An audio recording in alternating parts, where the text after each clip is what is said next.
السلام عليكم ورحمة الله وبركاته.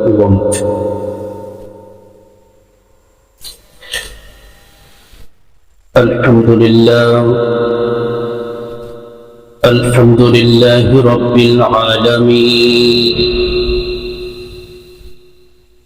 والعاقبة للمتقين، والصلاة والسلام على رسوله الكريم وعلى آله وأصحابه وأهل بيته وعلماء أهل السنة والجماعة أجمعين. فقد قال الله تعالى في كلامه المجيد وفي فرقانه الحميد: أعوذ بالله من الشيطان الرجيم. بسم الله الرحمن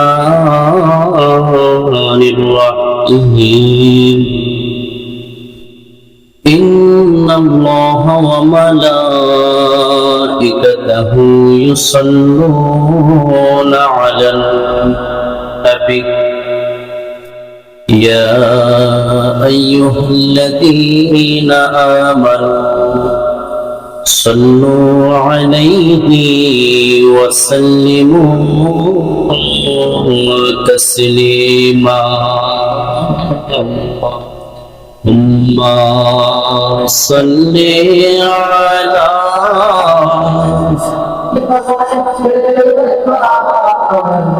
مولانا محمد وعلى آل سيدنا.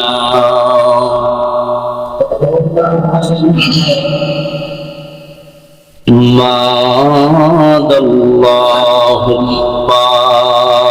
صل على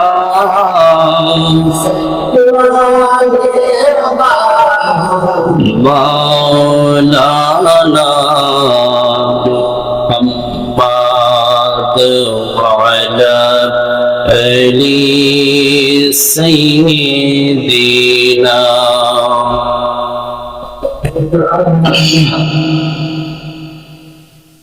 নবী মোদের পরশমণি, নবী মোদের জানের জান। নূর নবীকে না দেখিলে বাঁচে না আশিকের প্রাণ। আল্লাহুম্মা সাল্লি আলা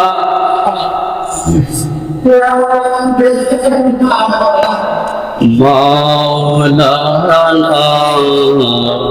মুহাম্মদ ওয়া আলা আলি সাইয়্যিদিনা।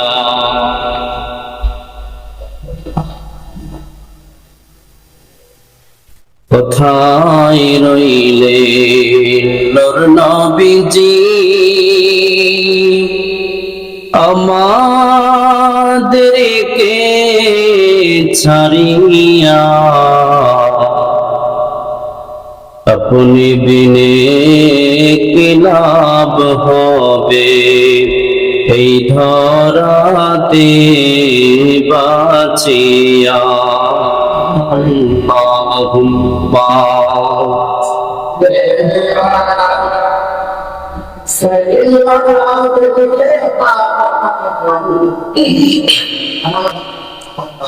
اللهم محمد وعلى آل سيدنا مولانا لا إله الله لا إله لا إله لا إله حسبي ربي جل الله ما في قلبي غير الله حسبي ربي ما في قلبي غير الله نور محمد صلى الله لا إله إلا الله لا إله إلا الله لا إله لا إله لا إله আসমানের মালিক যে আল্লাহ জমিনের মালিক সে আল্লাহ আসমানের মালিক যে আল্লাহ জমিনের মালিক সে আল্লাহ হায়াতের মালিক যে আল্লাহ মওতের মালিক সে আল্লাহ লা ইলাহা লা ইলাহা লা ইলাহা لا إله إلا الله محمد رسول الله صلى الله تعالى عليه وسلم উপস্থিত হযরত শাহজালাল রহমতুল্লাহি আলাইহি জামে মসজিদ দক্ষিণ সুলতান শ্রীর সম্মানিত মুরব্বিয়ান আজম, যুবক ভাই বন্ধুরা, কচিকাঁচা মাসুম বাচ্চারা, পর্দার নিশি শ্রবণরত মা ও বোনেরা, সকলের খেদমতে আমি গুনাহগারের আবার সালাম, আসসালামু আলাইকুম ওয়া রাহমাতুল্লাহি ওয়া বারাকাতুহু ওয়া মাগফিরাহ।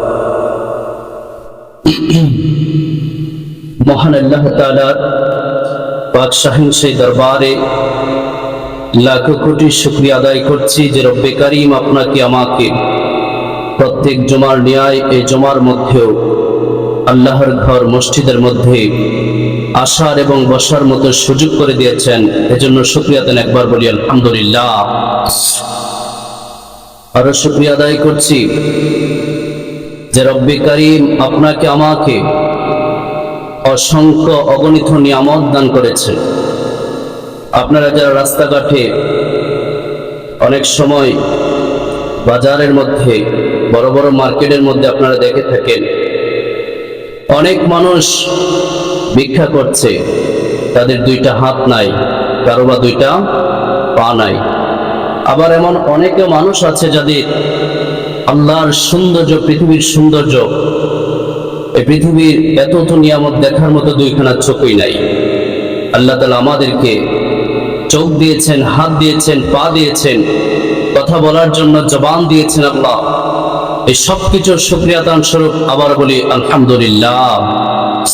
সাথে সাথে লাখো কোটি দরুদ সালাম পাঠ করছি আকা ইমাম মুহাম্মদ মুস্তাফা আহমদ মুস্তাফা সাল্লাল্লাহু তাআলা আলাইহি ওয়াসাল্লামের পাক শাহীন সেই দরবারে আল্লাহ তাআলা যেন আমাদের দরুদ সালামটুকু কবুল করে, সকলে বলুন আমিন।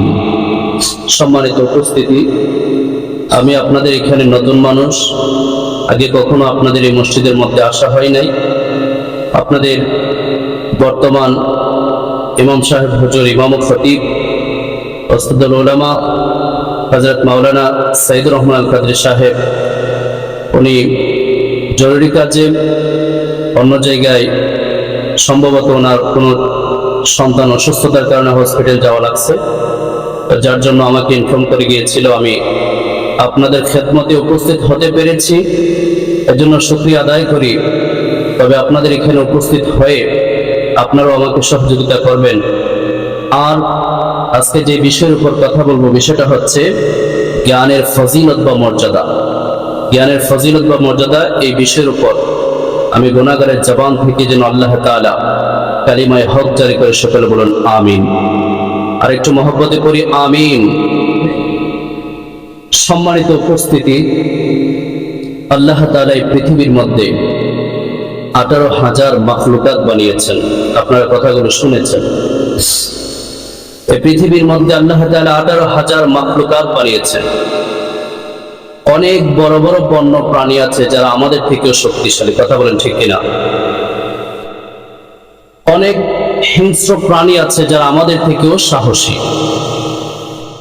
অনেক প্রাণী আছে যারা আমাদের থেকেও ক্ষমতাবান। এই পৃথিবীর মধ্যে আল্লাহ সৃষ্টি করেছে।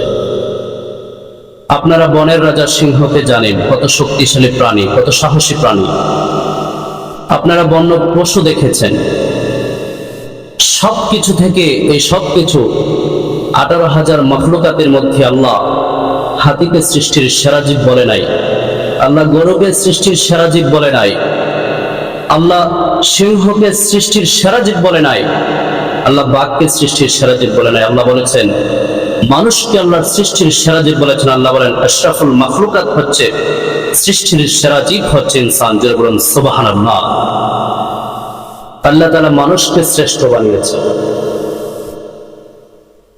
কেন আল্লাহ তাআলা মানুষকে শ্রেষ্ঠ বানিয়েছেন? এর এক নাম্বার কারণ হচ্ছে আল্লাহ তাআলা অনেক প্রাণী আছে যাদের হায়াত দিয়েছেন, জীবন দিয়েছেন, কিন্তু মানুষ এবং অন্যান্য প্রাণীর মধ্যে আল্লাহ একটা জিনিস পার্থক্য রেখেছেন, সেটা হচ্ছে আল্লাহ মানুষকে জ্ঞান বিবেক বুদ্ধি দিয়েছেন, কিন্তু অন্যান্য প্রাণীকে আল্লাহ জ্ঞান বিবেক বুদ্ধি দেয় না। এই দৃষ্টিকোণ থেকে আল্লাহ তাআলা মানুষকে শ্রেষ্ঠ জীব বানিয়েছেন। যারা বলেন আলহামদুলিল্লাহ। আমরা হয়েছে কি সৃষ্টির সেরা জীব। আমার কথা বুঝেন তো? আমরা হয়েছে সৃষ্টির সেরা জীব।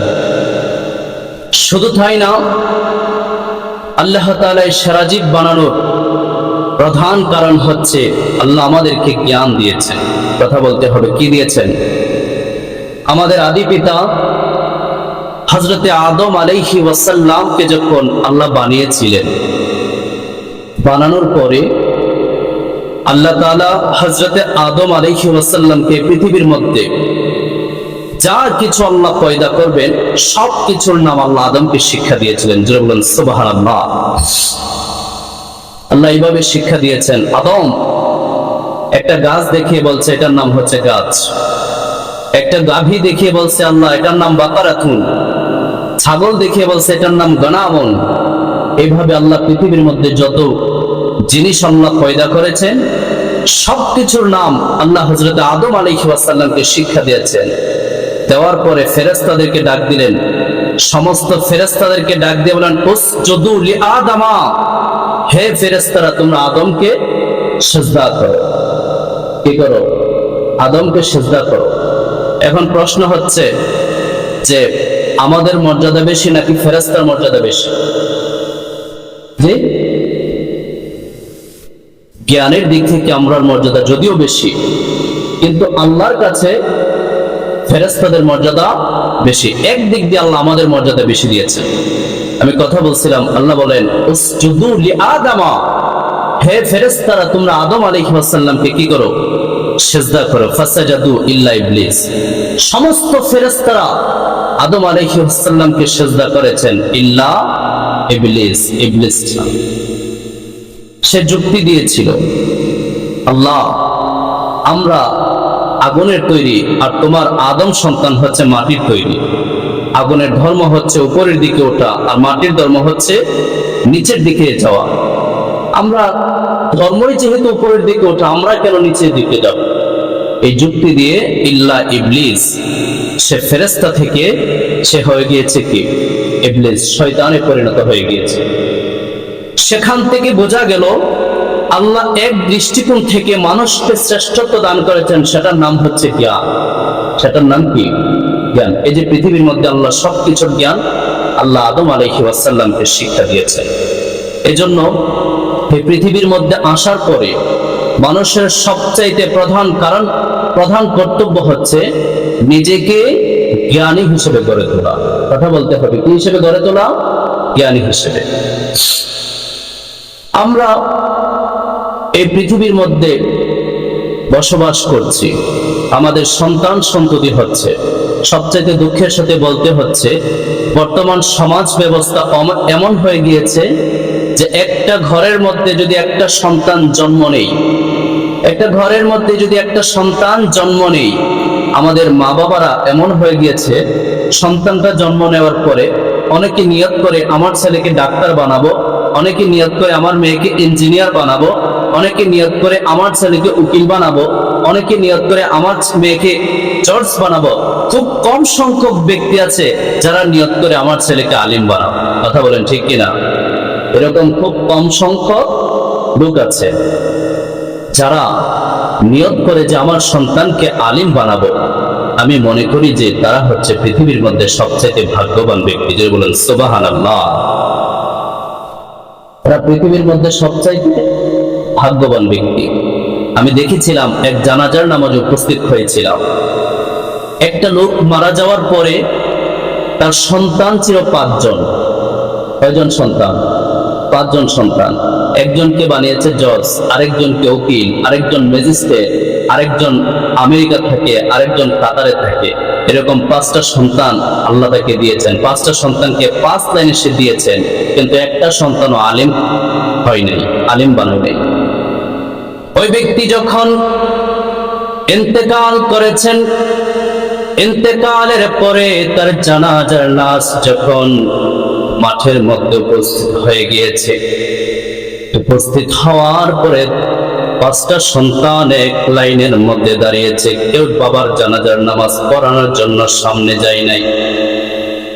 5টা সন্তান চোখের পানি ছেড়ে দিয়েছে, চোখের পানি ছেড়ে ছেড়ে বাবার জন্য কান্না করছে, কিন্তু কোন সন্তানের সাহস হয় নাই বাবার জানাজার নামাজ পড়ানোর জন্য। ওই অবস্থায় বড় ছেলে ডাক দিয়ে বলে, ভাই আমার, বাবা আমাকে সবকিছু দিয়েছেন, আমাদেরকে কাউকে জজ বানিয়েছেন, কাউকে উকিল বানিয়েছেন, কাউকে বা ম্যাজিস্ট্রেট বানিয়েছেন, কিন্তু আজকে যদি আমার বাবা আমাদেরকে আলিম বানাইতো তাহলে হয়তো আমরা আমার বাবার জানাজার নামাজটা পড়ে ফেলতে পারতাম। যাই হোক, কি বলবো দুঃখের কথা, বড় ছেলে অ্যানাউন্স করে দিলেন আজকের জানাজার নামাজ পড়াবে মসজিদের ইমাম সাহেব। কি করবেন? মসজিদের ইমাম সাহেব জানাজার নামাজ পড়াবেন। কত দুঃখের বিষয় একবার শুনে রাখুন। বাবা ইন্তেকালের পরে শেষ নামাজ, শেষ দোয়াটুকু যেই সন্তানে করতে না পারে, এই পৃথিবীর মধ্যে কি ওই সন্তান থাকার কোনো দরকার আছে? বাবা মারা যাওয়ার পরে ওই সন্তানে তার জানাজার নামাজে ইমামতি করতে পারছে না, সন্তানে তার জন্য দোয়া করতে পারতেছে না, সন্তানে তার জন্য রব্বির হামহুমা কামা রব্বায়ানি সগীরা বাক্যটুকু বলতে পারতেছে না। অথচ এদের টাকারও কোনো অভাব নাই, শিক্ষারও কোনো অভাব নাই, জ্ঞানেরও কোনো অভাব নাই। এই জ্ঞান, যে জ্ঞান ইসলামের কোনো কাজে আসে না, সেই জ্ঞানকে আল্লাহ কখনো প্রাধান্য দিতে পারে না। এজন্য জ্ঞানী হতে হবে আমাদের, ইসলামী রাস্তায় জ্ঞানী হতে হবে। কথা বলেন, কোন রাস্তায় জ্ঞানী হতে হবে? ইসলামী রাস্তায়। যারা ইসলামটাকে আঁকড়ে ধরে ইসলামী শিক্ষায় শিক্ষিত হয়, তাদের মর্যাদা দুনিয়াতেও বেশি, পরকালেও বেশি। বলেন সুবহানাল্লাহ। একটু আওয়াজ করে বলেন সুবহানাল্লাহ। তাহলে যাদের জ্ঞানটা ইসলামী শিক্ষায়, কোরআন, হাদিস, ইজমা, কিয়াসের উপর যাদের জ্ঞান আছে, তাদের মর্যাদা আল্লাহ দুনিয়াতেও দিয়েছেন, পরকালের মধ্যে দিয়েছেন। যে বলেন সুবহানাল্লাহ। এরকম ভাবে একটু চিন্তা করেন, আপনাদের এই মসজিদের ইমাম সাহেব হুজুর 2 জন আছে, তো ওনাদের মর্যাদা আল্লাহ কতটুকু দিয়েছেন একটু চিন্তা করেন। একটা সমাজের মধ্যে আপনাদের আশেপাশে এলাকার মধ্যে যদি কোনো উকিল থাকে, ওই বেটারে আপনার বাবা মার জন্য মৃত্যুবার্ষিকী অনুষ্ঠানের জন্য দোয়া করার জন্য ওই উকিল সাহেবরে কিন্তু নেবেন না। কথা বলেন ঠিক কি না? উকিল সাহেবরে নেবেন না। নেবেন কাকে? মসজিদের ইমাম সাহেবকে। কারণ হচ্ছে ইমাম সাহেবের দোয়া আল্লাহ কবুল করে, কিন্তু উকিলের দোয়া আল্লাহ কবুল করবে কিনা কোনো গ্রান্টেড নাই। আল্লাহ কত মর্যাদা দিয়েছেন। এজন্য যারা মাদ্রাসায় শিক্ষায় শিক্ষিত হয় তাদের মর্যাদা আল্লাহর কাছে সবচাইতে বেশি। কথা বলেন, তাদের মর্যাদা আল্লাহর সাথে সবচাইতে বেশি। আল্লাহ তাআলা যেন আমাদের সন্তানগুলোকে মাদ্রাসায় শিক্ষায় শিক্ষিত করতে পারে, আল্লাহ তাআলা যেন তৌফিক দান করে। সকলে বলুন আমিন। বলছিলাম মানুষ জ্ঞানের দ্বারা সর্বশ্রেষ্ঠ। কিসের দ্বারা? জ্ঞানের দ্বারা। রাসূল পাক সাল্লাল্লাহু আলাইহি ওয়াসাল্লাম হাদিসে পাকের মধ্যে বলেন, তালাবুল ইলমি ফরিদাতুন আলা কুল্লি মুসলিমিন। প্রত্যেক মুসলমান নর এবং নারীর উপর শিক্ষা অর্জন করা, ইলম অর্জন করা ফরজে আইন। জোরে বলেন সুবহানাল্লাহ। ইলম অর্জন করা ফরজে আইন। এবার প্রশ্ন হচ্ছে ফরজে আইন কেন বললাম আমি? ফরজে আইন মানে কি?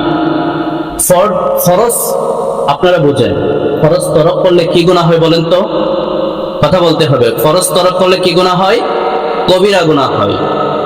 ফরজ এমন একটা বিধান যেটা আল্লাহ কোরআন দ্বারা আমাদের উপর সাব্যস্ত করেছেন, ওই বিধানটাকে বলা হয় ফরজ। ফরজ হচ্ছে দুই প্রকার, একটা হচ্ছে ফরজে আইন আর একটা হচ্ছে ফরজে কিফায়া। একটা হচ্ছে ফরজে আইন আর একটা হচ্ছে ফরজে কিফায়া। আমার কথা বুঝেন সবাই? ফরজে আইন হচ্ছে যেটা আমিও পালন করতে হবে, আপনাকেও পালন করতে হবে, এই পৃথিবীর মধ্যে যত মানুষ আছে সবাই এই বিধান পালন করতে হবে, সেটা হচ্ছে ফরজে আইন।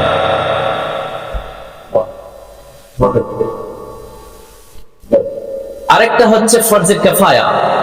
ফরজে কিফায়া হচ্ছে এক সমাজের মধ্যে 100 জন মানুষ আছে, সেই মানুষের পক্ষ থেকে গোটা 10-15 জন যদি পালন করে যায়, সবার পক্ষ থেকে আদায় হয়ে যায়, সেটা হচ্ছে ফরজে কিফায়া।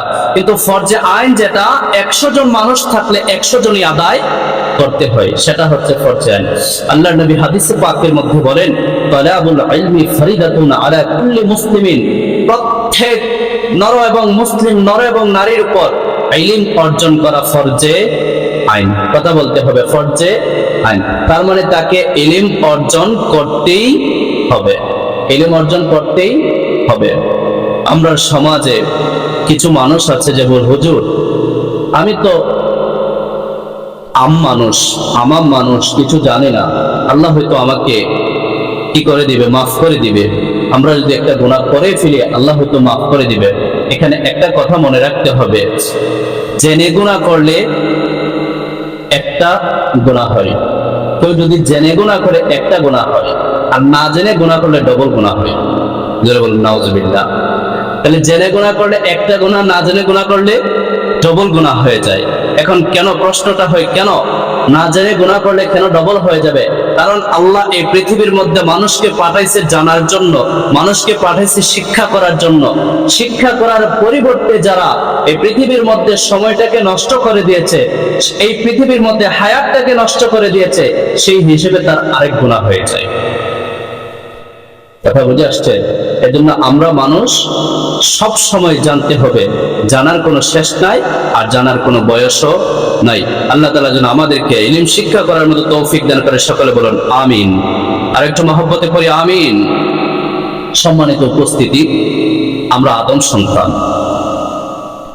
রাসূল করিম সাল্লাল্লাহু আলাইহি ওয়াসাল্লাম হাদিসে পাকের মধ্যে বলেন, আদম সন্তান যখন হাসরের মাঠে উপস্থিত হবে, হাসরের মাঠে তাকে 5টা প্রশ্ন করা হবে।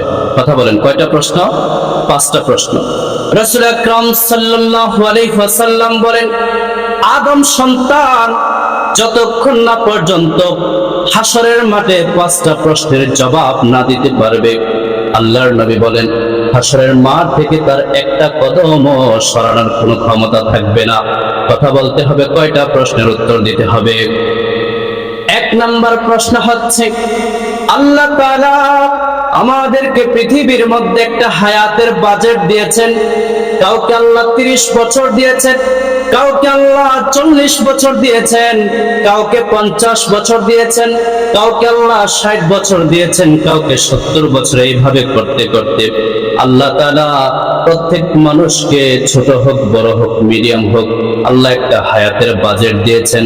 হায়াতের বাজেট দেওয়ার পরে আল্লাহ তাআলা কোরআনে পাকের মধ্যে বলেন, ওয়ামা খালাকাতুল জিন্না ওয়াল ইনসানা ইল্লা লিয়াবুদুন। আল্লাহ তাআলা এই হায়াতের মধ্যে কেন হায়াত দিয়েছেন, আল্লাহ কেন মানুষকে সৃষ্টি করেছেন? আল্লাহ বলেন, আমি জিন এবং ইনসানকে সৃষ্টি করার 1 নাম্বার কারণ হচ্ছে তারা আমার ইবাদত বন্দেগী করবে। তাফসীরের মধ্যে আসছে লিয়ারিফুন, তারা আমার পরিচয় পৃথিবীর মধ্যে লালন করবে, আমার পরিচয় প্রকাশ করবে, নিজে আমার পরিচয় জানবে, অন্য মানুষকে আমার পরিচয় বলে বেড়াবে। এই হায়াতের বাজেট দিয়েছেন এই কাজগুলো করার জন্য। পৃথিবীর মধ্যে এসে যারা হায়াত পাওয়ার পরে, 40 বছর হায়াত পাওয়ার পরে, 50 বছর হায়াত পাওয়ার পরে কোন রাস্তায় হায়াতটাকে ব্যয় করেছেন, হাসরের মাঠে আল্লাহর কাঠগড়ায় জবাব দিতে হবে। 50 বছর হায়াত পেয়েছেন, পাওয়ার পরে এই হায়াতের মধ্যে 1 ওয়াক্ত নামাজ পড়েছেন কিনা, নাকি 50 ওয়াক্ত নামাজ পড়েছেন, নাকি 100 ওয়াক্ত নামাজ পড়েছেন, নাকি নামাজ পড়েন নাই, কত ওয়াক্ত নামাজ পড়েছেন, সবকিছুর হিসাব আল্লাহর কাঠগড়ায় দিতে হবে। আমার বাবা, হায়াত পাওয়ার পরে যদি হিসাব দিতে হয়, আমরা যদি হায়াতটাকে অপচয় করে ফেলি, তাহলে কি আমরা হিসাব দেওয়ার কোনো সম্ভাবনা আছে কি নাই? এজন্য হায়াত পাওয়ার পরে হায়াতে হিসাব দিতে হবে। 2 নাম্বার, আল্লাহর নবী হাদিসে পাকের মধ্যে বলেন, এই হায়াতের মধ্যে আল্লাহ তাআলা 3টা ভাগ করেছেন। একটা হচ্ছে শিশুকাল, আরেকটা হচ্ছে যৌবনকাল, আরেকটা হচ্ছে বৃদ্ধকাল। শিশুকালে একটা মানুষ কিছু বোঝে না, তার জ্ঞান থাকে না, বুদ্ধি থাকে না। শিশুকালের মধ্যে ছোট ছোট বাচ্চারা দুষ্টামির মধ্যে তার সময়টা পার করে দেয়। আবার যখন একটা মানুষ বৃদ্ধ হয়ে যায়, আস্তে আস্তে তার জ্ঞান লোপ পেতে থাকে, ওই সময় তার কাজকর্ম করতে ইচ্ছা হয় না, ইবাদত বন্দেগী করার মতো শক্তি এবং সামর্থ্য থাকে না। এই 3টা সময়ের মধ্যে আল্লাহ তাআলা শ্রেষ্ঠত্ব দান করেছেন যৌবনকালটাকে। আল্লাহর নবী বলেন, হায়াতের মধ্যে যৌবনকাল দেওয়ার পরে একটা মানুষ যৌবনকালটাকে কোন রাস্তায় ব্যয় করেছেন সেই হিসাব দিতে হবে। আপনাকে আল্লাহ যৌবনকাল দিয়েছেন, আমরা যুবক মানুষ, এখানে যারা যুবক আছেন, আমার যুবক ভাইদেরকে বলি, যুবকদের একটা সবচাইতে বড় দোষ হচ্ছে যে হুজুর, এখনো তো অনেক হায়াত, লম্বা হায়াত রয়েছে, অনেক সময় রয়েছে, যৌবনকালটাকে একটু আনন্দ ফুর্তি কাটিয়ে দেই, যখন বয়সটা একটু বৃদ্ধর দিকে চলে যাব তখন না হয় ইবাদত বন্দেগী করব। যুবক, আজকে তুমি যুবক আছো, তোমার মতো কত যুবক গিয়ে দেখো ইন্তেকাল করে গিয়েছেন। জোরে বলুন ঠিক কিনা? তোমার মতো কত যুবক ভাতের প্লেটের মধ্যে ভাত রাখা অবস্থায় ইন্তেকাল করে গিয়েছে। তোমার মতো কত যুবক সফরের মধ্যে গিয়ে ইন্তেকাল করেছে। তোমার মতো কত যুবক ঘুমের ঘরে ইন্তেকাল করেছে। সুতরাং যৌবনকালকে অবহেলা করার মতো কোনো সামর্থ্য নাই। আল্লাহর নবী অপর এক হাদিসের মধ্যে বলেন যে হাসরের মাঠে যে ভয়াবহ অবস্থা আপনারা ওয়াজ শুনেছেন, হাসরের মাঠে মাথার এক ডাক উপরে, আধ হাত উপরে সূর্য থাকবে, সূর্যের কিরণে মানুষের মাথার মগজগুলো গলতে গলতে পানির ভাতের মারের মতো পড়তে থাকবে। সেই পানি কাহারো হাঁটু পানি, কাহারো কোমর পানি, কাহারো বুক পানি, কাহারো গলা পানি, কেউ আবার সে পানির মধ্যে সাঁতার কাটবে। এই ভয়াবহ অবস্থা থাকবে হাসরের মাঠে। আল্লাহর নবী হাদিসে পাকের মধ্যে বলেন, সেই সময় 7 শ্রেণী ব্যক্তিরে আল্লাহর আরশের নিচে ছায়া দান করবেন। জোরে বলুন সুবহানাল্লাহ। কয় শ্রেণীর ব্যক্তিরে? 7 শ্রেণীর ব্যক্তিরা আল্লাহর আরশের নিচে ছায়া দান করবেন। এর মধ্যে 1 নম্বর, একটা শ্রেণীর মানুষ হচ্ছে এমন যুবক, যেই যুবক তার যৌবনকালটাকে আল্লাহর রাস্তায় কাটিয়ে দিয়েছেন। জোরে বলুন সুবহানাল্লাহ। তাহলে তুমি যুবক যদি আজকে তোমার যৌবনকালটাকে আল্লাহর রাস্তায় কাটিয়ে দিতে পারো, আল্লাহর ইবাদত বন্দেগীতে কাটিয়ে দিতে পারো, রাসূলের প্রেম ভালোবাসায় কাটিয়ে দিতে পারো, আল্লাহর কসম করে বলি, রাসূলের হাদিস অনুযায়ী তোমার ঠিকানা হবে আরশের ছায়ার নিচে। এজন্য শায়ের বলেন, মালিক তুমি জান্নাতে, তোমার পাশে আমার একটা ঘর বানিয়ে দিও। যারা পালন করেন, একটা ঘর বানিয়ে দিও, সে বিভীষিকাময় মহাক্ষণে তোমার পাশে যাই গা দিও মালিক। তুমি জান্নাতে তোমার পাশে আমায় একটা ঘর বানিয়ে দিও। আমরা আল্লাহর কাছে থাকতে চাই কি চাই না? কথা বলেন, চাই কি চাই না? এই জন্য আল্লাহ আমাদের হায়াতের বাজেট দিয়েছেন, সেই হায়াতটাকে আল্লাহর রাস্তায় কাটাতে হবে। আল্লাহ আমাদেরকে যৌবন কাল দিয়েছেন, সেই যৌবন কালটাকে আল্লাহর রাস্তায় কাটাতে হবে। কথা বলেন, ঠিক কিনা? 3 নম্বর প্রশ্ন হবে, আল্লাহর নবী বলেন এই হায়াতের মধ্যে আল্লাহ তাআলা একটা সময় দিয়েছেন, যেই সময়ের নাম হচ্ছে সুস্থতা, আরেকটা সময় দিয়েছেন যেই সময়ের নাম হচ্ছে অসুস্থতা। আপনারা কথা বলতে হবে, কোন সময় মানুষের কাজ করতে বেশি ভালো লাগে, সুস্থ অবস্থায় নাকি অসুস্থ অবস্থায়? কথা বলেন, কোন সময়? সুস্থ অবস্থায়। আল্লাহর নবী বলেন তুমি যখন সুস্থ আছো, তুমি ইচ্ছা করলে তাহাজ্জুদের সময় রাত্র যখন 3টা বাজবে, তাহাজ্জুদের সময় আল্লাহর ডাকে সাড়া দিয়ে উঠতে পারবে। কিন্তু একজন অসুস্থ ব্যক্তি ফজরের সময় উঠতে কষ্ট হয়ে যাবে। এজন্য আল্লাহ তাআলা বলেন সুস্থ অবস্থায় আল্লাহর ইবাদত বন্দি বেশি বেশি করো। আল্লাহর নবী হাদিসে পাকের মধ্যে বলেন সেই সুস্থ অবস্থাকে তুমি কোন রাস্তায় ব্যয় করেছো? হাসরের মাঠে আল্লাহর কাঠগড়ায় দাঁড়িয়ে দাঁড়িয়ে হিসাব দিতে হবে। 3টা হয়ে যায়। 4 নম্বর প্রশ্ন, আল্লাহ তাআলা এই পৃথিবীর মধ্যে আমাদেরকে রিজিকের ব্যবস্থা করে দিয়েছেন। মুসলমান মনে রাখতে হবে, এক ওয়াক্ত রিজিক থাকা অবস্থায় আল্লাহ আপনার ইন্তেকাল দিবে না। যেদিন আপনার রিজিক শেষ হয়ে যাবে সেই দিনই আল্লাহ পৃথিবী থেকে আপনাকে নিয়ে যাবে। আপনার রিজিকের হায়াত, আপনার রিজিকের একটা বাজেট আল্লাহ তাআলা দিয়েছেন। শুধু তাই না, আল্লাহ তাআলা আপনাকে সৃষ্টি করার কয়েক বছর আগে, আপনাকে সৃষ্টি করার আগে আপনার রিজিকের ব্যবস্থা করে দিয়েছেন। মুসলমান মনে রাখতে হবে, রিজিক থাকা অবস্থায় কোনো মানুষ ইন্তেকাল করবে না।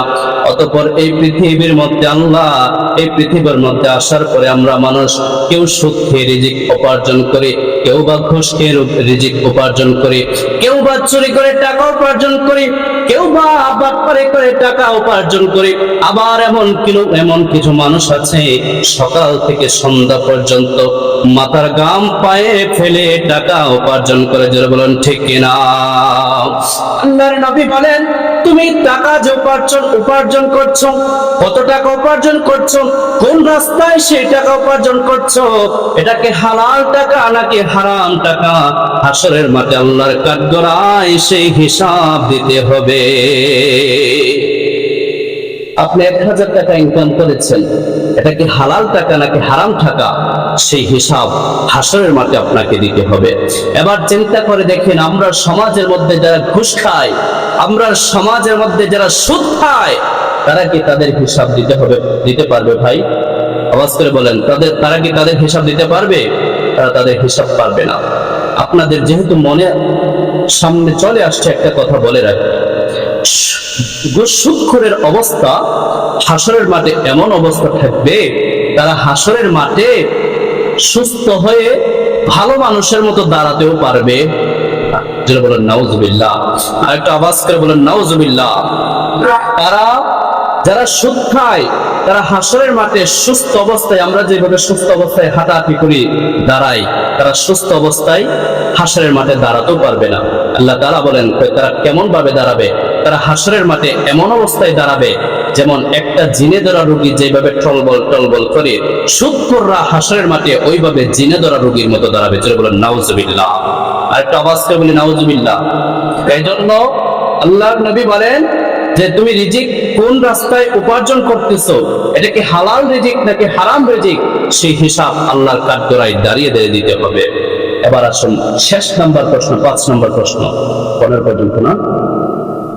5 নম্বর প্রশ্ন হচ্ছে একটা প্রশ্ন, আমরা সমাজে এমন কিছু মানুষ আছে, ভাই দুঃখ লাগে তাদের জন্য, আমার দুঃখ ভারাক্রান্ত নিয়ে বলতে হচ্ছে, আমরা সমাজে এমন কিছু মানুষ আছে যাদের কাছে আপনারা যদি ওয়াজের চাঁদা উঠাইতে যান তারা বলে টাকা নাই, কিন্তু গানের চাঁদা উঠাইতে গেলে 1000-এর বিনিময়ে 5000 দিয়ে দেয়। কথা বলেন ঠিক কিনা? আরেকটা আওয়াজ করে বলতে হবে ঠিক কিনা? ওয়াজের জন্য চাঁদা নিয়েছেন, চাঁদার জন্য গেছেন, আমার কাছে তো নাই, একদিন কালকে দিবনে, আবার কালকে গেছেন তো কালকে দিবনে, কাল তো আর হয় না, কাল তো আর হয় না, এভাবে করতে করতে কতকাল আপনাদের ওয়াজের ডেট হয়ে গেছে, তার টাকা দিতে খবর নাই। কিন্তু গানের টাকা হয় এমুক বক্তি এমুক শিল্পীর লইয়া, আরেকটা নাম করে হয় মমতাজের লইয়া দিবনে 1,10,000। কথা বলেন ঠিক কিনা? তো এরকম ব্যক্তি আছে কিনা এই সমাজে? এরকম ব্যক্তি আছে। আল্লাহর নবী বলেন, সেই টাকা উপার্জন করার পরে তুমি সেই টাকা কোন রাস্তায় ব্যয় করেছো? মসজিদের মধ্যে দান করেছো, নাকি তুমি ওয়াজ মাহফিলে দান করেছো, নাকি গানের আড্ডায় দিয়েছো? সেই হিসাব আল্লাহর কাঠগড়ায় দিতে হবে। জোরে বলুন সুবহানাল্লাহ। এই 5টা প্রশ্নের হিসাব উম্মতে মুহাম্মদী যতক্ষণ পর্যন্ত না দিতে পারবে ততক্ষণ 1 ইঞ্চি পরিমাণও সরতে পারবা না। এবার কয়, তাহলে আমরা তো সালাক মানুষ, আমরা তো আর এত বেকল মানুষ না, কয়েকটা দৌড় দিব আসরের মাটিতে, কয়েকটা দৌড় দিব, দৌড় দিয়ে যাবেন কোথায়? সেখানে আপনার শক্তি আর চলবে না, সেখানে আমরা শক্তি আর চলবে না। আল্লাহ যা বলবে সব হবে। আল্লাহ জমিনকে বলবে ওর পাটারে জমিনের মধ্যে আটকায় রাখ, জমিন এমন ভাবে আপনাকে আটকাবে, আপনি উঠবেন, দৌড় দিবেন দূরের কথা, আপনার পা সরানোর কোনো ক্ষমতা নাই। বলছিলাম আল্লাহ এই সময় দিয়েছেন, হায়াত দিয়েছেন, এই হায়াতটা আমরা হায়াতটা কোন রাস্তায় অপচয় করতেছি, ব্যয় করতেছি, সেই রাস্তায় সেই হিসাব আল্লাহর কাঠগড়ায় দিতে হবে। এবার মুসলমান চিন্তা করেন, আমরা হায়াতটাকে যদি ইসলামী জিন্দেগিতে কাটিয়ে দিতে পারি, আর সেই হিসাব কি দেওয়া সম্ভব হবে না? আর যদি এটা অন্য রাস্তায় কাটাই তাহলে কিন্তু আমরা দিতে পারবো না। আসুন আমরা জীবনটাকে ইসলামী রাস্তায় কাটিয়ে দিতে চলুন। সবাই রাজি আছেন তো ইনশাল্লাহ? এবার শেষের দিকে একটা হাদিস আপনাদেরকে বলি, এটা মিশকাত শরীফের একটা হাদিস। রাসূল আকরাম সাল্লাল্লাহু আলাইহি ওয়াসাল্লাম একদিন এক মসজিদের পাশ দিয়ে অতিক্রম করতেছে, যাচ্ছে। ওই মসজিদের মধ্যে 2টা দল, একদল লোক দাঁড়িয়ে নামাজ পড়তেছে, আরেক দল লোক এখানে একটা গোল মিটিং দিয়ে একটা বৈঠকের মধ্যে মাসলা মাসাইল নিয়ে আলোচনা করতেছে, জ্ঞান নিয়ে আলোচনা করতেছে। এবার নবীজি সাহাবীদেরকে বলেন, ও সাহাবীরা, 2টা দল তোমরা দেখতেছো, একটা দল দাঁড়িয়ে নামাজ পড়তেছে, আরেকটা দল ইলম অর্জন করতেছে। সাহাবীদেরকে প্রশ্ন করেন, সাহাবীরা বলো তো এই 2টা দলের মধ্যে কোন দলটা সর্বোত্তম? বলেন আল্লাহু আকবার। সাহাবীদেরকে প্রশ্ন করতেছে, সাহাবীরা বলো তো এই 2টা দলের মধ্যে কোন দলটা উত্তম? আপনারা বলেন তো কোনটা উত্তম? যারা নামাজ পড়তেছে এরা, নাকি যারা বৈশা বৈশা এই কোরআন হাদিস নিয়ে আলোচনা করতেছে এরা? কোনটা উত্তম? এই যারা কোরআন হাদিস নিয়ে আলোচনা করে তারা উত্তম। বলেন আল্লাহু আকবার। এবার সাহাবীরা বলেন, আল্লাহু ওয়া রাসূলুহু আ'লামুন। সাহাবীদের আকীদা এমন ছিল যে তারা অনেক কিছু জানার পরেও তারা রাসূলের উপর উত্তরটা ছেড়ে দিত। তারা সব সময় বলতো, আল্লাহু ওয়া রাসূলুহু আ'লামুন, ইয়া রাসূলুল্লাহ, এই বিষয়ে আল্লাহ এবং আল্লাহর রাসূলই ভালো জানেন। বলেন সুবহানাল্লাহ। এই বিষয়ে আল্লাহ এবং আল্লাহর রাসূলই ভালো জানেন। বা রাসূল বলেন, সাহাবীরা শুনে রাখো, এই 2টা দলের মধ্যে সর্বোত্তম দল হচ্ছে যারা ইলম আলোচনা করে। এবার অপর এক হাদিসের মধ্যে আসছে, দৈনিক রাতের বেলা 1 ঘন্টা ইলম আলোচনা করা, 1 ঘন্টা ইলম শিক্ষা করা, সারা রাত্র দাঁড়িয়ে ইবাদত বন্দেগী করার থেকে উত্তম। জোরে বলেন সুবহানাল্লাহ। আরেকটু আওয়াজ করে বলেন সুবহানাল্লাহ। শুধু তাই না, আল্লাহর নবী পরে হাদিসের মধ্যে বলেন, খাইরুকুম মান তাআল্লামাল কুরআনা ওয়া আল্লামাহু। পৃথিবীর মধ্যে ওই ব্যক্তি সর্বোত্তম যে ব্যক্তি কোরআন শিখে এবং অপরকে শিক্ষা দেয়। জোরে বলেন সুবহানাল্লাহ। তাহলে আল্লাহ তো বলে নাই, আল্লাহ রাসূল তো বলে নাই পৃথিবীর মধ্যে ওই ব্যক্তি উত্তম যে ইংলিশ শিখে আরেকজনকে শিক্ষা দেয়। এই কথা কি বলছে? আল্লাহ তো রাসূল তো বলে নাই যে পৃথিবীর মধ্যে ওই ব্যক্তি উত্তম যে ব্যক্তি ফিলোসফি শিখে এবং আরেকজনকে শিক্ষা দেয়। আল্লাহর নবী এটাও বলে নাই যে পৃথিবীর মধ্যে ওই ব্যক্তি সর্বোত্তম যেই ব্যক্তি কেমিস্ট্রি শিখে এবং অপরকে শিক্ষা দেয়। আল্লাহর নবী এটাও বলে নাই যে ব্যক্তি পৃথিবীর মধ্যে বায়োলজি শিখে এবং অপরকে শিক্ষা দেয়, এটাও বলে নাই। আল্লাহর নবী বলেন খাইরুকুম মান তাআল্লামাল কুরআনা ওয়া আল্লামাহু, পৃথিবীর মধ্যে ওই ব্যক্তি সর্বোত্তম যেই ব্যক্তি কোরআন শিখে এবং অপরকে শিক্ষা দেয়। জোরে বলেন সুবহানাল্লাহ। তাহলে আমরা কি এই উত্তম কাজটা শিখতে চাই না? আমরা এই উত্তম কাজটা করতে চাই। এই উত্তম কাজ যদি করেন তাহলে পৃথিবীর মধ্যে আমরার মর্যাদা হবে সবচাইতে সুউচ্চ। এই কথাটাই আমি বোঝাতে চাচ্ছিলাম যে আল্লাহ মানুষকে এক বিষয়ে একটা কারণে শ্রেষ্ঠত্ব দান করেছেন, সেটার নাম কি আপনারা এবার বলেন? ইলম। সেটার নাম কি বলেন? ইলম। আল্লাহ পৃথিবীর মধ্যে শ্রেষ্ঠত্ব দান করেছেন কোন কারণে বলেন তো? ইলমের কারণে। আবার কথা বলেন কোন কারণে? এই কথাটা যদি আপনারা বুঝতে পারেন আমি সার্থক, আর কিছু লাগে না। কারণ আমরার অবস্থা এমন যে আমরা 52 বছর ধরে ওয়াজ শুনি, কিন্তু ওয়াজ শোনার পরে কোন দিকে চলবে এখনো দিশাধারা পাইনি। আমরা এমন অবস্থা হয়ে গেছি। আল্লাহ তাআলা যেন আমাদের জিন্দেগিটা ইসলামী জিন্দেগিতে কাটাবার তৌফিক দান করে। সকলে বলুন আমিন। আর একটু মহব্বত করুন আমিন। আখিরানা আলহামদুলিল্লাহি রাব্বিল আলামিন। আসসালামু আলাইকুম ওয়া রাহমাতুল্লাহি ওয়া বারাকাতুহু।